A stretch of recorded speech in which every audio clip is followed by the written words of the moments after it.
ආයුබෝවන් MR Kitchen YouTube channel එකට ආදරයෙන් පිළිගන්නවා. ඔන්න මම අදත් ගෘහිණියන්ට ගොඩාක් වැදගත් වීඩියෝ එකක් අරගෙන ආවා. අද මම කියලා දෙන්න හදන්නේ බිත්තර වලින් රසවත් කෑමක් හදන විදිහ. මේකට අපි කියන්නේ බිත්තර බොණ්ඩා කියලා. හරිම රසයි මේක. ටී ටයිම් එකට උනත් හොඳට ගැලපෙනවා. හරියක් බලමු බිත්තර බොණ්ඩා හදන්න අපිට මොනවද අවශ්‍ය වෙන්නේ කියලා. මුලින්ම වීඩියෝ එකට යන්න කලින් කියනවා ඔයාලා මගේ channel එක subscribe කරලා නැත්නම් විතරක් දැන්ම subscribe කරන්න. දැන් අපි බලමු අපේ එග් බොණ්ඩා එක හදන්න මොනවාද අපිට අවශ්‍ය වෙන්නේ කියලා. මුලින්ම අපිට බිත්තර අවශ්‍ය වෙනවා. ඒ වගේම කැරට් ඕන වෙනවා, ලුණු කොළ ඕනේ, ගම්බිරිස් කුඩු, කෑලි මිරිස් කුඩු, අබ, ලුණු අවශ්‍ය වෙනවා, විනාගිරි අවශ්‍ය වෙනවා බිත්තර තම්බදි දාන්න.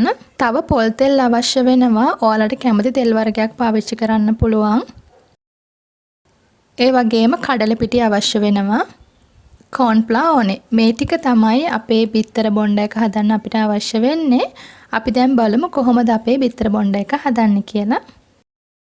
දැන් අපි මුලින්ම කරන්න ඕනේ බිත්තර ටික තඹ ගන්න ඕනේ. මම මේ වගේ භාජනයක් අරගෙන බිත්තර ටික දාගන්නවා. මම මෙතන බිත්තර 5ක් වගේ තමයි ගන්නෙ. ඔයාලට බිත්තර කැමති ප්‍රමාණයක් පාවිච්චි කරන්න පුළුවන්. බිත්තර ටික දාගත්තට පස්සේ බිත්තර ටික හොඳට වැහෙනකන් අපි වතුර දාගන්න ඕනේ. මෙන්න මේ විදිහට වතුර දාගත්තට පස්සේ අපිට පුළුවන් අපේ බිත්තර එකට විනාගිරි ස්වල්පයක් එකතු කරගන්න. අපි විනාගිරි එකතු කරන්නේ බිත්තර කැඩෙන එක වළක්වන්න. දැන් මම ලිපෙන් තියාගන්නවා. පැය කාලක් වගේ හොඳට ලිපේ තියාගන්න ඕනේ. මම දැන් මේ ඔයාලට පෙන්නන්නේ බිත්තර ලිපේ තියලා හරියටම පැය කාලයකට පස්සේ බිත්තර ටික හොඳට තැම්බිලා මම දැන් ලිපෙන් බාගත්තා බිත්තර ටික. ඊට පස්සේ අපිට පුළුවන් බිත්තර ටික ඉක්මනට සුද්ධ කරගන්න. මම ඉක්මනට සුද්ධ කරගන්න ඕන නිසා මේ වගේ වතුර එකකට දාගන්නවා. දැන් මම බිත්තර ටික ඔක්කොම සුද්ධ කරගෙන ඉවරයි. බිත්තර ටික සුද්ධ කරගෙන ඉවරලා අපි මේ වගේ හරියට බිත්තරේ හරි මැද්දෙන් මේ විදිහට කපා ගන්න ඕනේ. ඔක්කොම ටික මේ විදිහට කපා ගන්න. දැන් මම බිත්තර ටික ඔක්කොම කපාගෙන ඉවරයි. කපා ගත්තට පස්සේ අපිට පුළුවන් බිත්තරේ කහමදේ වෙනම බෝල් එකකට දාගන්න ඕනේ.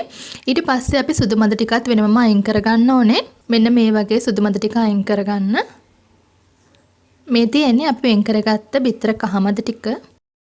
දැන් අපි කරන්න ඕනේ මෙන්න මේ වගේ භාජනයක් ලිපේ තියාගන්න ඕනේ. ඊට පස්සේ අපිට පුළුවන් ඒකට තෙල් මේස හැඳි ටිකක් වගේ එකතු කරලා තෙල් ටික රත් වුණාට පස්සේ අබ තේ හැඳි කාලක් එකතු කරන්න. අබ ටිකත් හොඳට පුපුරගෙන එද්දි අපිට පුළුවන් අපේ කැරට් ටික එකතු කරන්න. මම මෙතන කැරට් එකතු කරන්නේ තේ හැඳි 3ක් වගේ. මේ වෙලාවේ ලිපේ කින්දර ගොඩක් අඩුවෙන් තියාගන්න. ඊට පස්සේ අපිට පුළුවන් ලුණු කොලත් මම තේ හැඳි 3ක් වගේ තමයි එකතු කරන්නේ. පොඩ්ඩක් මේ විදිහට කලවම් කරන්න.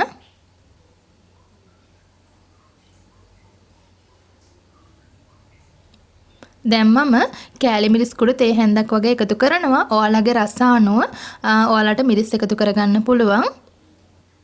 දැන් අපි මේ වගේ කහමද ටික අපේ භාජනයට දාගන්න ඕනේ.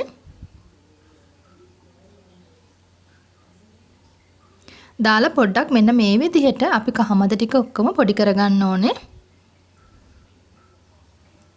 එන්න මේ වගේ හොඳට කලවම් කරගන්න. දැන් ලුණු එකතු කරගන්න. ලුණු රස අනුව එකතු කරගන්න.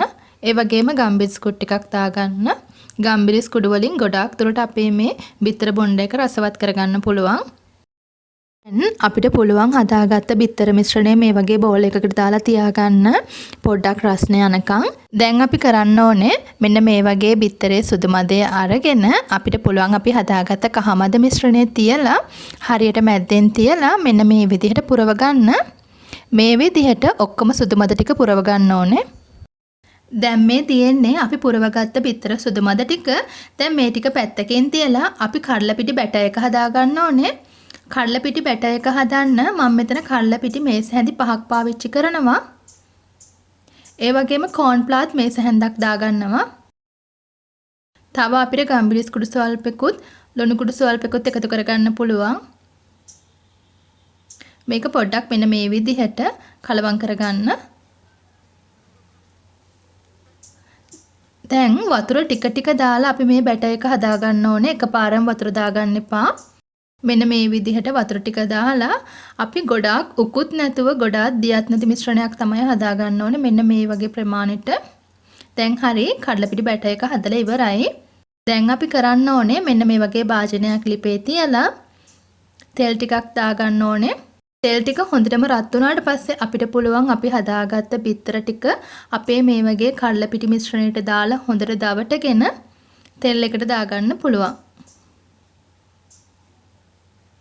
මෙන්න මේ වගේ තෙල් එකට දාලා හොඳට බැද ගන්න. මේක රන්වන් පාට වෙනකම් බැද්දනම් ඇති. මම හරියටම විනාඩි 3ක් වගේ බැදගත්තා. මෙන්න මේ වගේ හොඳට බැද ගන්න. දැන් ඔයාලට පේනවා ඇති ලස්සනට රන්වන් පාට වෙලා තියෙනවා. එතකොට පුළුවන් අපිට බිත්තර ටික බා ගන්න. මේ බලන්න අපි හදාගත්ත බිත්තර බොණ්ඩවල ලස්සන පාටක් තියෙනවා. ඒ වගේ අපි ඔක්කොම ටික දාලා බැද ගන්න ඕනේ. ලිපේ ගින්දර ගොඩාක් වැඩි කරගන්න නැතුව බැද ගන්න. මම දැන් ඔයාලට එකක් කපලා පෙන්නන්නම්. බලන්න එක ගොඩාක් ක්‍රිස්පියට තියෙනවා. ගොඩාක් රසයි. මේකට පොඩි අය ගොඩාක් කැමති වෙයි. ඒ නිසා හදලා රස බලන්න.